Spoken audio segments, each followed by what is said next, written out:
نحمده ونصلي على رسوله الكريم أما بعد وعن جابر رضي الله تعالى عنه أنه قال رسول الله صلى الله عليه وسلم ما من مسلم يغرس غرسا إلا كان ما أكل منه له صدقة وما سرق منه له صدقة وما أكل السبع منه فهو له صدقة وما أكلت الطير فهو له صدقة ولا يرزأه أحد إلا كان له صدقة রওয়াহু মুসলিম।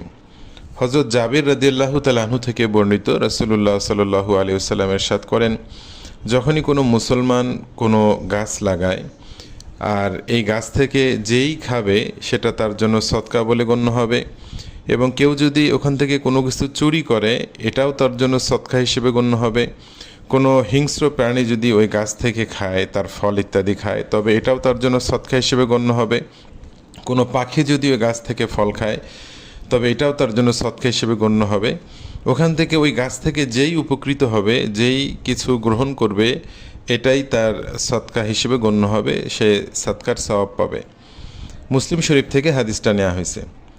তো এখানে রাসূল করিম সাল্লাল্লাহু আলাইহি সাল্লাম গাছ লাগানোর ফজিলত বলছেন। একটা মানুষ যখন গাছ লাগায় তো এই গাছের দ্বারা যে যেভাবে উপকৃত হবে, এর থেকে মানুষ খায়, এর থেকে বন্য প্রাণী খায়, পাখি খায়, চোর এমনকি চুরি করে, এটার চুরি করলেও ওই বান্দা সেখান থেকে সৎকার সওয়াব পাবে। একটা আম যদি কোনো চোর চুরি করে খায়, একটা কাঁঠাল চুরি করে খায়, তাহলে ওই আম এবং কাঁঠাল সৎকার করলে যে সওয়াব হতো, আল্লাহ তাআলা ওই ব্যক্তির আমল নামে এইটার সওয়াব দিয়ে দিবে। অর্থাৎ এটা একটা সদকায়ে জারিয়া।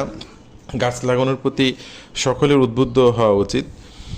এটা এমন একটা আমল, এর থেকে কেউ যদি গাছের ছায়াও নেয় তবেও সে এর দ্বারাও, গাছের ছায়াও যদি এখানে কেউ নেয় তবেও ওই ব্যক্তি এর থেকে উপকৃত হবে, অর্থাৎ সৎকার সওয়াব পাবে। তো এই জন্য বেশি বেশি গাছ লাগানো, প্রত্যেকটি নেক আমলই ইসলামে আল্লাহ তাআলা এর উত্তম বিনিময়ে দান করে থাকেন। মুসলমান বান্দা যে কোনো নেক কাজ করে, একটা প্রাণীর, সামান্য একটা প্রাণীও যদি তা থেকে উপকৃত হয়, আল্লাহ তাআলা এর বিনিময়ে সওয়াব দান করেন। তো এখানে একটা গাছ লাগানোর দ্বারা মানুষ এই গাছের নিচে ছায়া নেয়, পাখিরা এখানে বসে, মানুষ এখানে বিশ্রাম নেয়, এরপরে বিভিন্ন জন্তু এখান থেকে খায়, এর পাতা খায়, এর ফল খায়, নিচে পড়ে থাকলে পাতা খায়, মানুষের পাতা থেকে উপকৃত হয়। যে যেভাবে এখান থেকে উপকৃত হবে, যে কোনো প্রাণী, আল্লাহ তাআলা তার বিনিময়ে এখানে ওই ব্যক্তিকে, যিনি গাছ লাগিয়েছেন, তাকে আল্লাহ তাআলা সওয়াব দান করবেন, সদকার সওয়াব দান করবেন।